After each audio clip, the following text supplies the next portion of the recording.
Hey everybody, welcome to the Wednesday edition of the Daily Friend. It's Wednesday. Hello Sanbonani, hello, how's it? I'm super excited. We've got a new face in the studio today. But before I get to that, remember, everything you hear here, everything you get to experience on this wonderful show is available on the Daily Friend website. That's dailyfriend.co.za.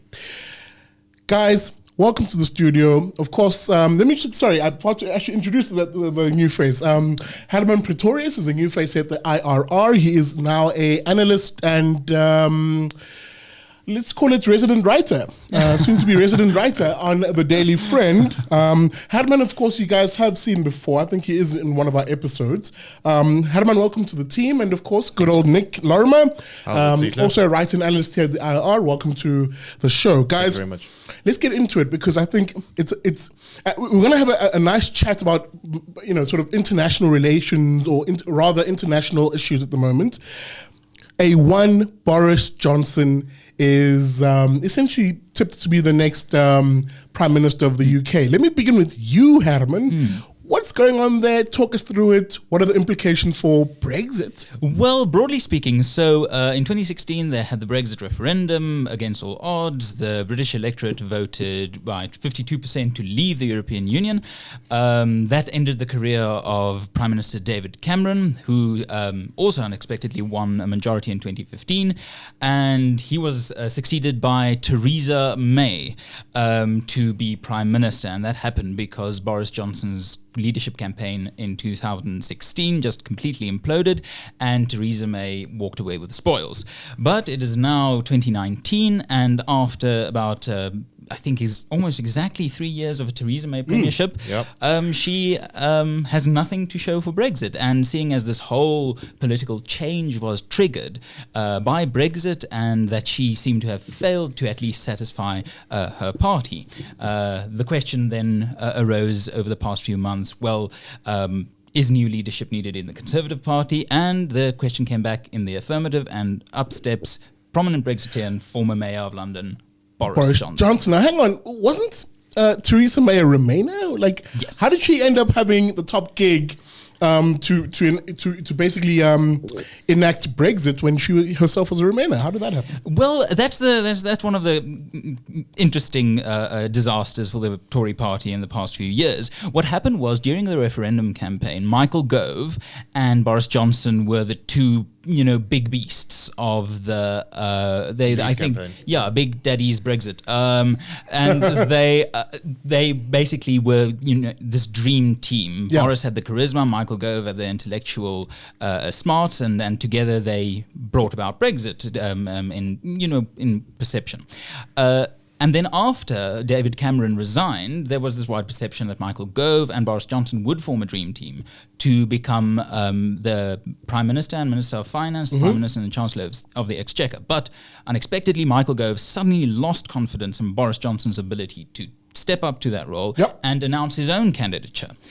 And that then split the Brexit vote. Michael Gove then failed, Boris Johnson withdrew, and then we were left with Theresa May and Andrea Leadsom. And Andrea Leadsom was a relatively junior cabinet member at that point and a Brexiteer. So we had a Remainer in Theresa May, the Home Secretary at that stage, and a junior minister, Brexiteer Andrea Leadsom. And Leadsom then withdrew from the contest, leaving Theresa May as the last woman standing. Nick, I'm going to bring you in here because Boris Johnson is a very colorful character, isn't he? And we're obviously watching on social media now all sorts of comparisons being drawn between him and Donald Trump, from hairstyles to quirkiness to a quick wit. But what should we expect from a Boris Johnson? What sort of prime minister should we maybe presume he may be? Well, it's a little bit difficult to say in some ways because Boris is famous for being a little bit enigmatic and changing himself a little bit to suit the times. His career, the first controversy of his career was when he was a journalist and he was fired for making up a quote. But he's always managed to kind of bounce back from everything.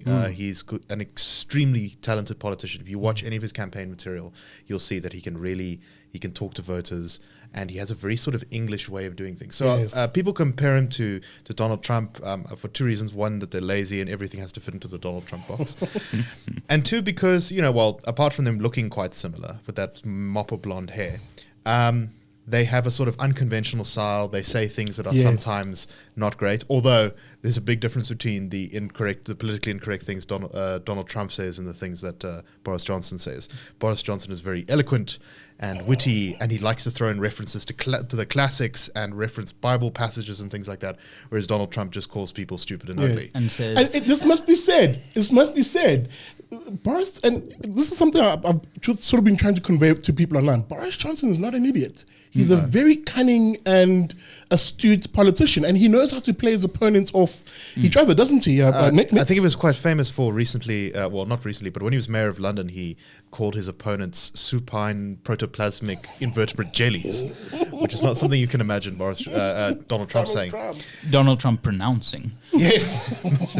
But as a politician, he's tended to be sort of more liberal on things like gay rights and stuff than the Conservative Party was traditionally. He was in front of a lot of those things. He's very pro-free trade, and that was like a big part of his kind of pitch for Brexit, is we can remake Britain free from the shackles of this horrible protectionist racket, which is the EU. Absolutely. And he's generally speaking quite a centrist type of guy, actually. He doesn't take the hard stances like Trump on things like immigration. In fact, I believe, and you can correct me if I'm wrong, but during the referendum campaign, there was a lot of debate over which issues to emphasize, and he pushed very strongly against immigration being championed as the main thing, which was something Nigel Farage wanted to push very heavily.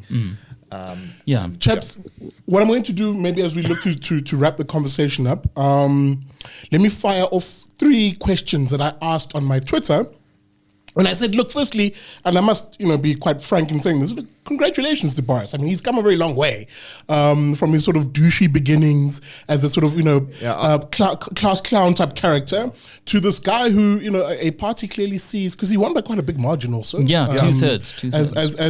But here are the 3 questions that made me wonder what Boris Johnson as a prime minister would look like. Number 1, and I'll put it to you guys, will Boris Johnson deliver the Brexit that the Brits voted for? Well, how much time do you have? The problem with that question is the Brexit you voted for clause in your kind of statement. We're not quite sure exactly what that is. In an analysis I wrote for the Centre for Risk Analysis, I strongly come out in favour of the most likely scenario being a renegotiated withdrawal agreement, despite the bluster of a no-deal Brexit. The parliamentary numbers just don't stack up. So will he deliver? I think he will deliver the withdrawal agreement as it is, with 3 or 4 important concessions. And just for the viewers, we will have that conversation with Herman, with Nick and the team on Brexit, a closer look at Brexit, especially as it now begins to unfold and play out. Nick, that same question to you, just your thoughts on it. Will Boris be the guy who delivers Brexit? I think very possibly. At least he's going to be the person who can perhaps save the Conservative Party. The Conservative Party is in complete shambles at the moment. Because of Theresa May's failures, they look set to lose by a massive amount the number of seats that they have. Were an election to be called before I think he secures were an election Brexit. to be called right now. And he's the only one who can basically, I think, stave off the Brexit Party. What's been interesting is that polling has showed that that if an election were to be held with Boris Johnson as Prime Minister without delivering Brexit, the Tories will still be gutted and Labour will emerge as the biggest party, with possibly the Brexit Party as the second biggest. Let's, by all means possible, avoid that. I, for one, do not like Jeremy Corbyn Prime Minister prospect. Then everyone will be in a very difficult situation, because the Lib Dems have already started to say things like they would be needed to form a government with Labour. And they've said, no more coalitions after the last one, because last time they were destroyed by the coalition of the Tories. So there's a lot of difficulty and uncertainty down that road. I tend to agree with Herman that the path forward is probably a putting lipstick on the pig that was Theresa May's deal. But the deal, just to make sure the deal was the pig. Just yes. But that but that may not be enough even then to get it through Parliament. But we'll see how the political pressure builds up, and if there's a politician who has the sort of charisma to either push Parliament in a more no deal direction or to accept a deal. I think it's probably Boris and no one else. Awesome. Not sure if he can do it though. Just very quickly, and I want to sort of get this out. Personally, I do not want a Jeremy Corbyn Prime Minister, because I view him as an anti-Semite and someone really who the Brits should not even be entertaining as a leader of any political party, let alone the Labour. That second question, fellas, just very quickly. Will he usher in, this is Boris, will he usher in the economic reforms that will free up the UK economy from the red tape? Well, to be honest, I think freedom is a relative term. I think he will be more pro-free markets than Theresa May. Theresa May was, I think, the most anti-free market prime minister since Ted Heath, just before Margaret Thatcher. So, or not just before, but he was leader before Margaret Thatcher of the Tory party. So I think Boris is definitely a move in the right direction in terms of free markets. Nick mentioned the focus he wants on global, on interaction, global economic activities and trade. And the fact that he's a former foreign secretary who hosted a very successful Commonwealth conference does give him something in the tank to negotiate with former Commonwealth or current Commonwealth countries to expand free trade past the protectionist borders of Europe at this stage. Nick, same question. Is he the guy to usher in the sort of reforms that the UK does need, actually, to break free from the red tape? I think very possibly, but a lot of it all depends on how Brexit turns out. Yeah. It could turn out that maybe he fails at Brexit, in which case his political stock will hit zero and the great promise of his prime ministership will be gone.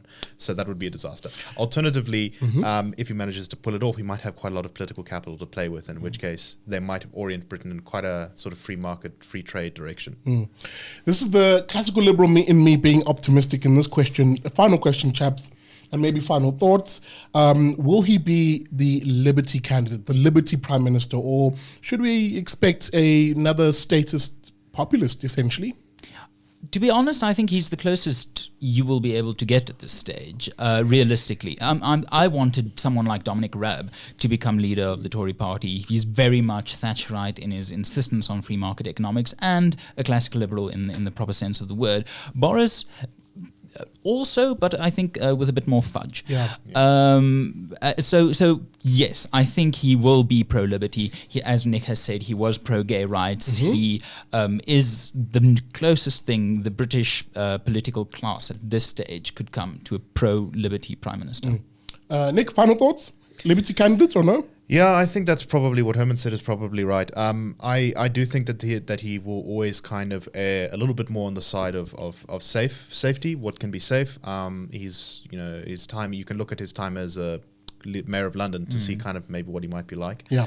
But ultimately, I think that he'll probably shift the needle slightly more in a sort of liberty direction, generally speaking. And he in this election campaign, he has very refreshingly openly talked up capitalism and free markets after a few years of quite dormant discussion on that issue, and we're expecting quite a pro-free market cabinet from him. People like Liz Truss, Dominic Raab, perhaps even people who've backed him. Yeah, people who backed him and who are prominent free marketeers, and perhaps even a Jacob Rees-Mogg. Here's hoping. Well, on that note, guys, thank you so much for joining me in this episode. And again, welcome Herman to the team. Guys, you can expect these two chaps on the Daily Friend podcast. Remember, that comes out every Friday.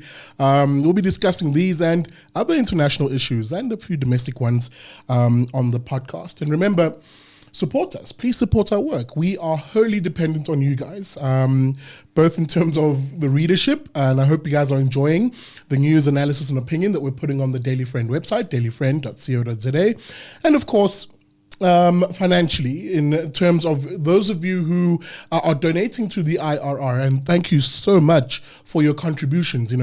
It's ordinary people like you who donate the 90 Rand a month who ensure that we're able to bring on quality colleagues like Herman, And of course, Nick, I didn't forget you. Guys, remember, you can become a friend of the IRR by SMSing your name to 32823. SMS costs you R1. Terms and conditions to apply. But hey, if you don't like SMSs and you're thinking, I am new school, you can find us online at irr.org.za/join. And you can sign up your monthly debit order over there. Guys, remember to watch out for our other shows on this platform as we're beginning to tidy up how we get it out to you. We do have some podcasts, exciting podcasts that I want you guys to listen to. Two thorns in a thorn crickets tree. in a thorn tree. Excuse me, two crickets in a thorn tree, which is with Gabriel, our colleague who you guys are aware of, and Nick.